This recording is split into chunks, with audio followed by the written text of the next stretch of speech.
I've served as a park ranger on the Appalachian Trail for 2 years, and I thought I'd seen just about everything out here. Over the years, I've dealt with lost hikers, wild animal encounters, the occasional late-night camper who thinks they're sneaky, and even a few pranksters. But there's something about patrolling the trails at night that always keeps me on edge. It's not the usual animals or the rugged terrain. It's more about how the forest seems to come alive after dark. Some of my colleagues say the trail feels like a different world after sunset, and I'd never really understood what they meant until one strange, unforgettable night last fall. The Appalachian Trail can stretch for days without a glimpse of civilization, but there's a particular stretch near my regular patrol area where we enforce strict rules. No camping, no fires. That part of the trail sits close to a ravine, and over the years, we've seen enough accidents to keep the place off limits at night. If I caught someone in there, it was part of my job to send them on their way. But that night, it wasn't a stray camper that caught my attention. It was something that no training manual could have prepared me for. It was just after midnight, and I'd been out patrolling solo for a couple of hours. I was doing my rounds when I noticed a soft, flickering glow through the trees a bit farther off the main trail. At first, I thought my eyes were playing tricks on me.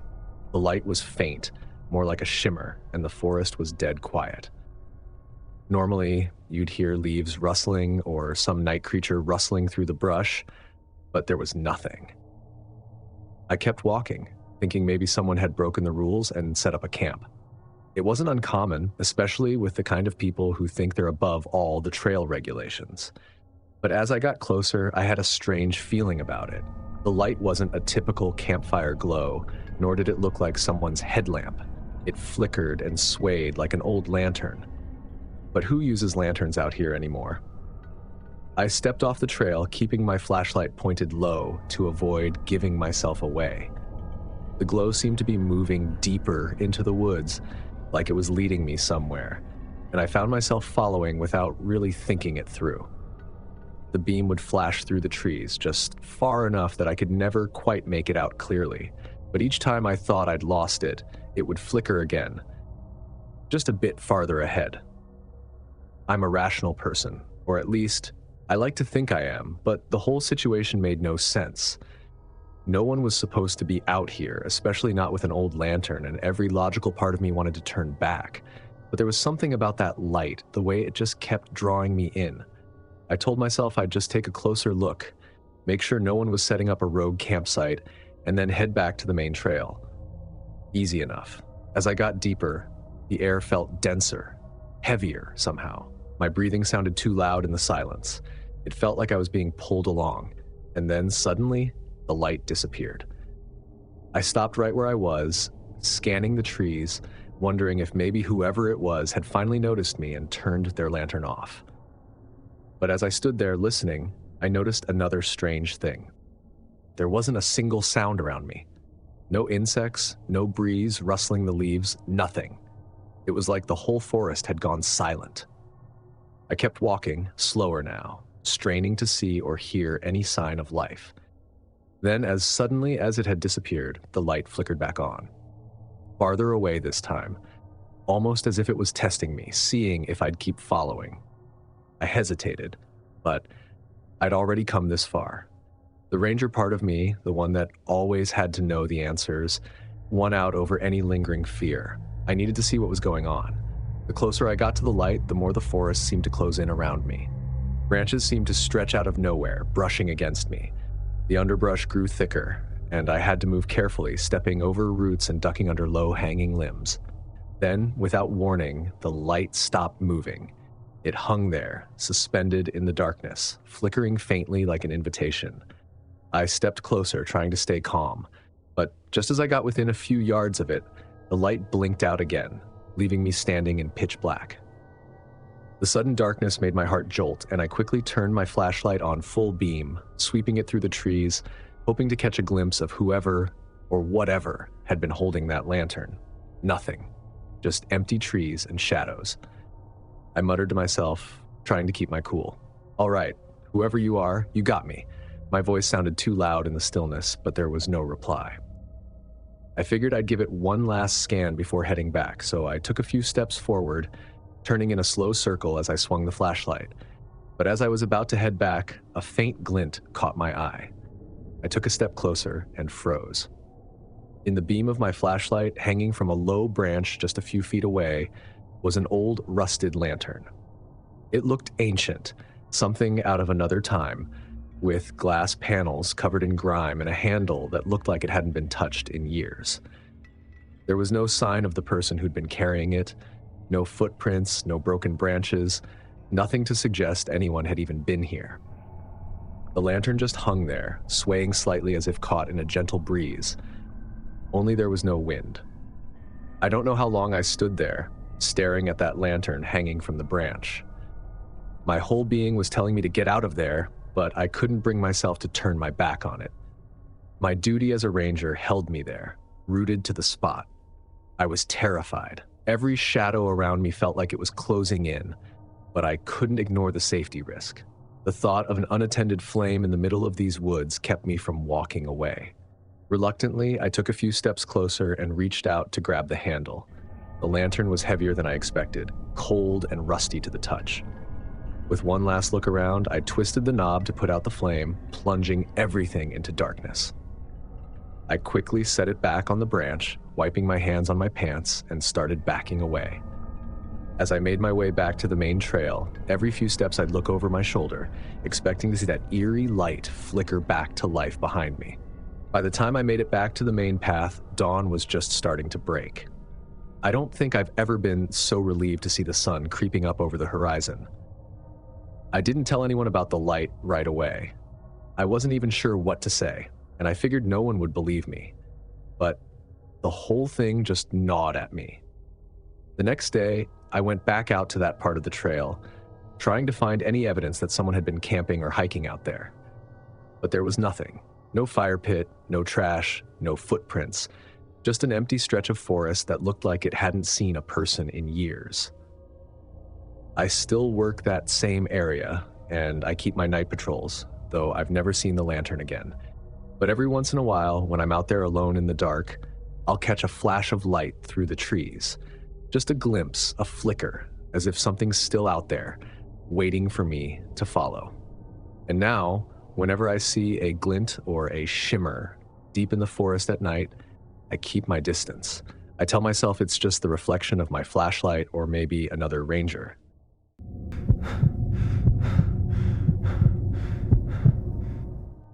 After 25 years in firefighting, you'd think I'd seen it all. Accidents, rescues, some truly bizarre stuff. But nothing ever shook me, like what happened that morning on the Appalachian Trail. I was out early, right before dawn, aiming to get in a good hike and some fresh air. The mountain fog was thick that morning, rolling in so dense it almost had a weight to it, blanketing everything in sight. But fog was nothing new to me. I grew up with it on these trails, learning to navigate through the soupy, misty mornings. And at 45, having lived through more than a few close calls on the job, a quiet walk in the fog didn't feel like much of a risk. I'd parked at the trailhead just before 5 a.m., aiming to catch some of the sunrise if the fog lifted. The car headlights barely cut through the haze, and everything was muted, muffled. As I started up the trail, I could barely see a few steps ahead of me. Normally, the woods come alive in the early morning, birds chirping, branches creaking, squirrels scampering. But it was eerily silent. About half a mile in, the path opened up to a wider clearing, and that's when I saw a dark figure standing dead still in the middle of the trail. They were maybe 40 yards ahead, perfectly motionless. My first instinct was practical, probably another hiker who'd stopped to rest or maybe gotten turned around in the fog. So I kept walking, expecting the figure to move aside or wave. But they didn't. They just stood there. "Hey, morning," I called out, my voice echoing dully in the fog. No response. I stopped, squinting through the mist, trying to make out any details. They were too far to see clearly, just a silhouette, a tall, slim frame, head tilted slightly as if looking right at me. Something about it was off. They didn't shift or fidget, just held perfectly still. I hesitated, debating whether to get closer or turn back, but I brushed it off, assuming they were maybe lost in thought or, who knows, listening to something with headphones in. I took a couple more steps forward, then stopped again, watching. Still, nothing. "Everything okay up there?" I called out again, louder this time. Silence. The fog shifted a bit, thinning just enough that I got a better look. The figure wasn't facing me directly, but rather had its head turned slightly to the side, like they were listening, waiting. A slight prickle crawled up my spine, but I shook it off, telling myself it was just the strange lighting, the fog playing tricks on me. Another few steps forward, and then they vanished. Just like that. 1 second, they were there, solid as anything. The next, the fog rolled over and they were gone. Now, I've seen fog do funny things. It can distort, make shadows shift, even make it look like things are moving when they're not. But this was like nothing I'd ever experienced. I hurried up to the spot where I'd seen the figure, looking around for any sign of movement, of footsteps, maybe even a dropped item or something. Nothing, just fog and silence. Even the air felt different, like it was too still, too quiet. A little while later, I stopped to take a quick drink, and as I stood there, I heard a scream. High-pitched and absolutely chilling, it cut through the fog like a knife. It sounded close, maybe just 100 yards or so back along the path I'd come from. My instincts kicked in, that old firefighter training kicking back in hard. Someone could be in serious trouble. I turned and called out, "Hello? Where are you?" There was no answer, just silence. I waited, straining my ears, but the scream didn't come again. I didn't like the idea of ignoring what I'd heard, though. There was a chance it was an animal, a fox, or even a bird, but it had sounded human to me. Shaky, desperate. Against my better judgment, I left the trail and stepped into the woods, moving in the direction I thought the scream had come from. It was risky. Wandering off in this fog could mean getting lost, and I knew the dangers of that all too well. But that scream was etched into my mind, and I couldn't just walk away from it. As I pushed through the dense undergrowth, I kept calling out, hoping someone would respond. The fog made it feel like I was trapped in a maze. Every tree looked like the last, and soon enough, I'd lost sight of the trail entirely. That's when I heard a rustling up ahead. The sound grew closer. Branches snapped underfoot, like someone or something was moving toward me. But I couldn't see anything in the thick white blanket around me. I called out once more, "Is someone there?" Silence again, then another snap. I braced myself, trying to make sense of the sounds. The rustling grew louder, coming from different directions now, almost like there were several sets of footsteps moving around me, circling.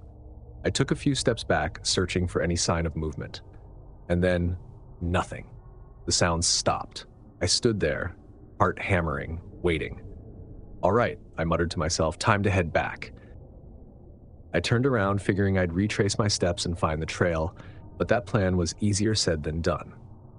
The fog seemed thicker now, swallowing up the landscape around me, making it impossible to see more than a few feet in any direction.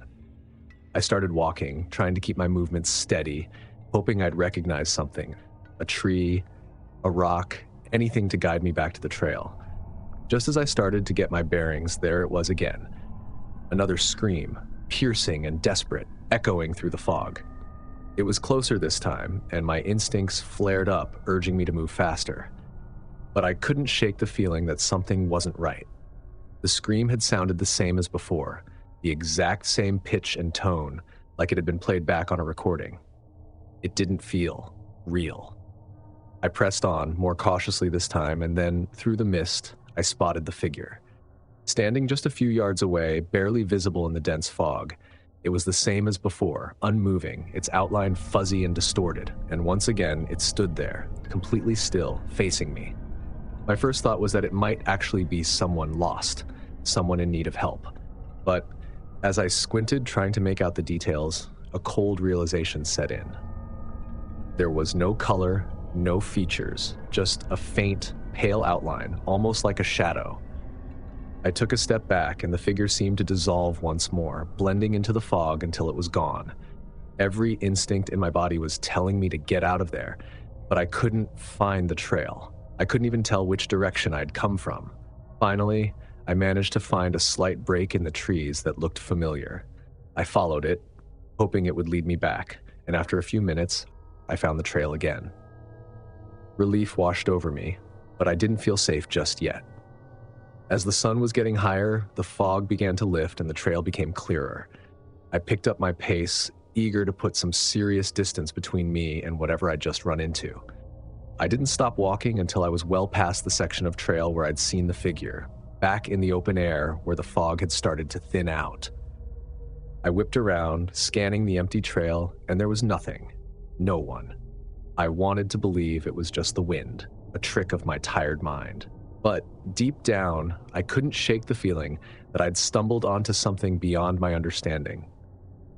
I didn't let myself linger after that. The sound of my own footsteps was somehow comforting. I kept them steady, rhythmic, trying to shake the memory of that desperate scream and the figure that had stood watching me in the fog. Once the sun was high enough that the trail was fully visible, things felt almost normal again. The birds had started singing, the trees seemed to relax, and the eerie silence that had haunted me earlier had melted away. The fog thinned to patches until it finally disappeared altogether, leaving the forest clear and calm under the mid-morning light. But my nerves hadn't settled. Originally, I'd planned to make a full day of the hike, reaching a scenic overlook further up the trail, but that idea no longer seemed inviting. I couldn't shake the feeling that something had been watching me, something that didn't want me there. So I cut the hike short, turning back far ahead of schedule and headed straight to my car. As I finally stepped out of the woods and into the open lot, I let out a long breath. I still hike now and then, but I haven't been back to that trail since, and whenever I think about it, I can still hear that scream echoing in my ears, that desperate, bone-chilling sound. I'm not sure what I saw, or if it was real or just some bizarre trick of the light, but either way, I'm not in a hurry to find out.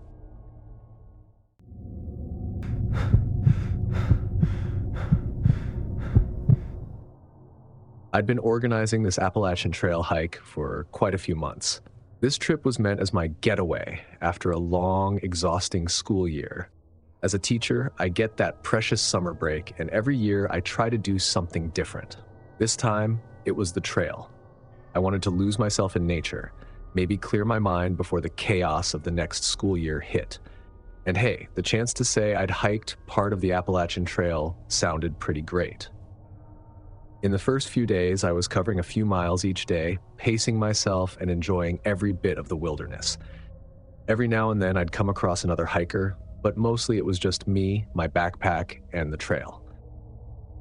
At night, I'd set up my little tent, read a bit, and drift off under the stars.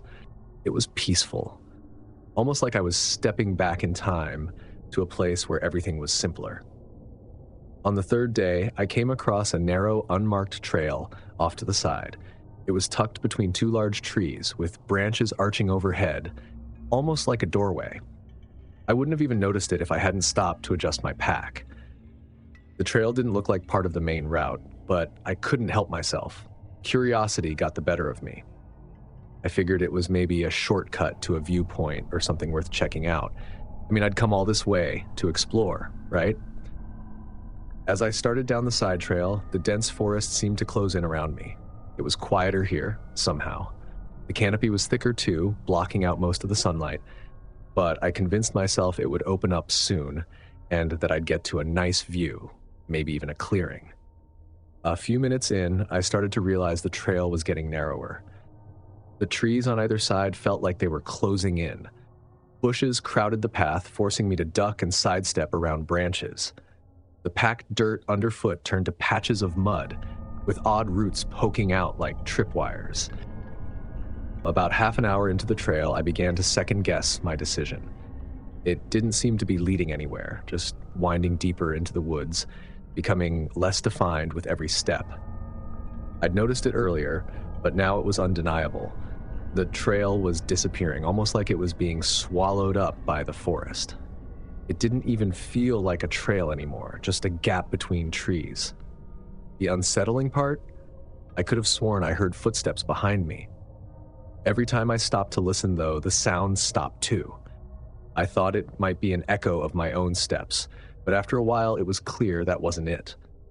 Someone or something was pacing me, and it seemed to know when I was listening. I tried to brush it off as my imagination, but that only worked for so long. Eventually, I turned around, expecting to see a deer or some other animal lurking. But there was nothing, just trees and shadows. I took a deep breath and kept moving, forcing myself to focus on finding a way back to the main trail. I'd had enough of this little detour. After about an hour, it hit me that I was completely lost. I'd been trying to retrace my steps, but everything looked the same. Trees, bushes, shadows, no landmarks, no clear path. My phone had no service, and the GPS was as confused as I was. Every time I thought I was back on track, I'd come across the same fallen log or twisted tree, like I was going in circles. The footsteps started up again, and this time, they didn't stop. I could hear them clearly, crunching through leaves, snapping twigs. They'd get closer, then fade away, only to start up again a few minutes later. I shouted out a few times, hoping it was another hiker, but there was no response. Just that eerie silence, broken only by those steps. Panic started to set in. I was miles from the main trail, hours from anyone who might hear me if I called for help, and the daylight was fading. The last thing I wanted was to be stuck here overnight, especially with whatever was out there watching. I kept moving, though. I told myself I just had to keep going, that I'd eventually find my way back. But with every step, that hope faded. The footsteps continued, and I swore I could see movement in the trees, shadows darting between the trunks. I couldn't shake the feeling that someone was following me, matching my pace. Just as the sun started to sink out of sight beyond the horizon, I stumbled into a small clearing. I felt a huge weight lift off my shoulders. It was the first break in the forest I'd seen in hours. I dropped my pack and took a moment to catch my breath, hoping that maybe, just maybe, I'd find some landmark or clue to help me get back on track. That's when I saw a faint trail leading out of the clearing. It didn't look like much, but it was something. I grabbed my pack and started down it, my steps quick, my eyes darting around, expecting to see those shadows closing in. But then the trail vanished again, swallowed up by the forest. I stopped, trying to get my bearings, when I heard a low whisper, soft and almost melodic, drifting through the trees. I couldn't make out the words, but it sounded inviting, like it wanted me to follow. I took a step forward, drawn to the sound. It led me deeper, winding through the trees, leading me farther from the main trail, farther from safety. And then it stopped. The silence was deafening. I was alone, completely and utterly alone.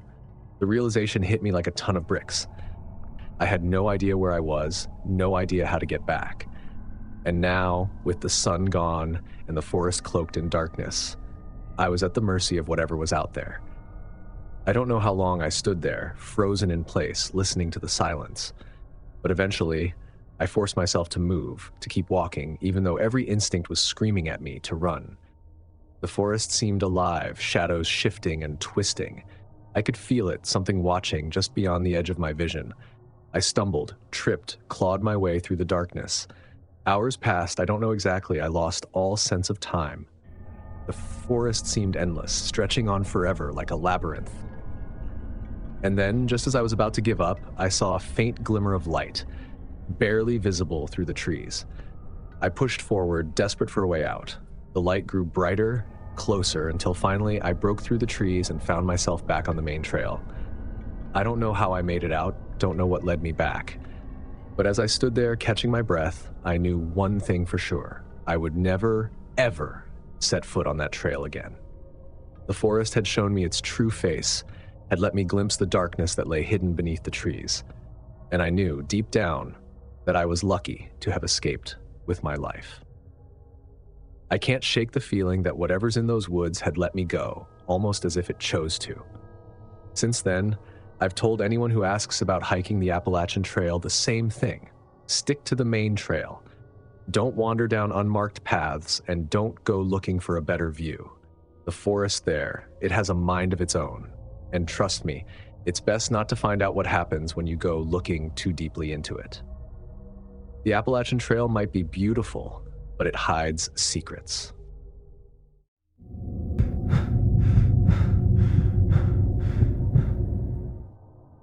After a long week of ER shifts, I was desperate for some fresh air. I'd taken on a last-minute overtime shift the night before, and my body was aching from the exhaustion.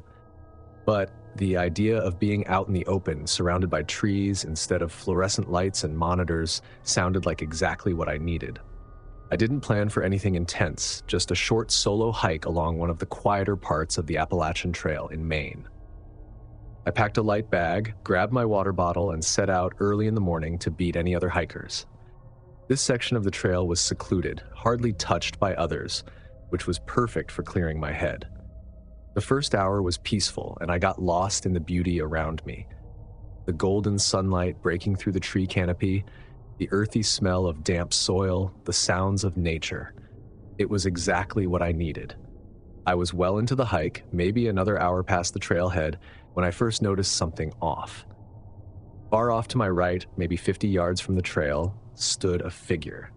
At first, I didn't give it much thought, assuming it was another hiker who had gone off path for a bit of solitude. But something about their stance was unsettling. They were standing so still.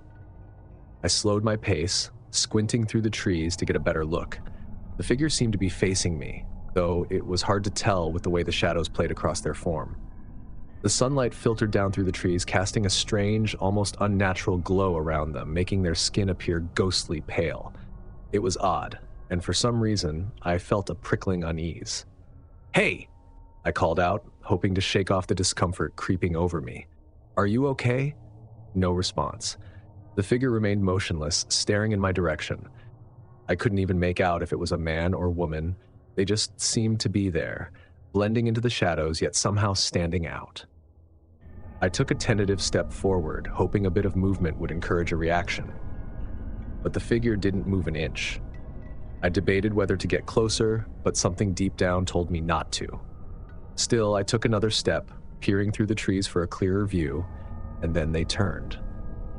It wasn't a normal turn. It was too smooth, almost like they were sliding, drifting deeper into the woods without making a sound. The hair on the back of my neck stood on end. I shook my head, trying to convince myself it was nothing. Maybe they hadn't heard me, or maybe they were just enjoying their own solitude. But as I kept walking, the feeling lingered, that creeping sensation that something wasn't quite right. I told myself it was all in my head, that I was just worked up from the week I'd had. Another half hour passed, and I tried to settle back into my hike, focusing on the rhythm of my breathing. But that feeling never fully faded.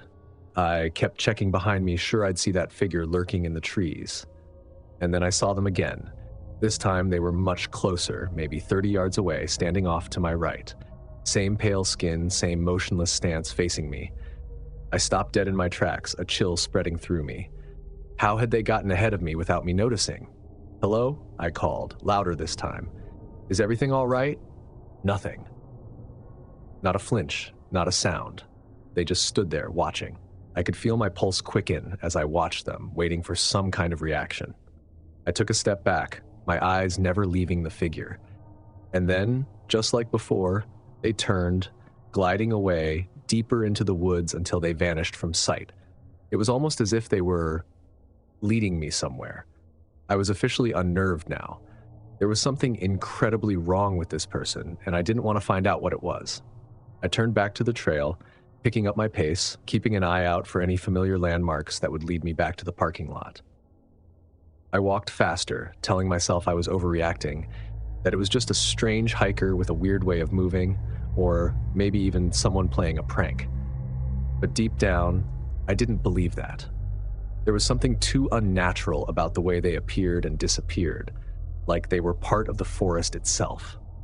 The trail wound down into a hollow, and as I descended, the air grew cooler, the sunlight dimmer. I had to slow my pace as the path became steeper, but I kept checking behind me. When I reached the bottom, I paused, catching my breath and looking around. The trail was silent, save for the faint rustling of leaves in the wind. For a moment, I thought I'd lost them. But then, in the corner of my eye, I saw it again.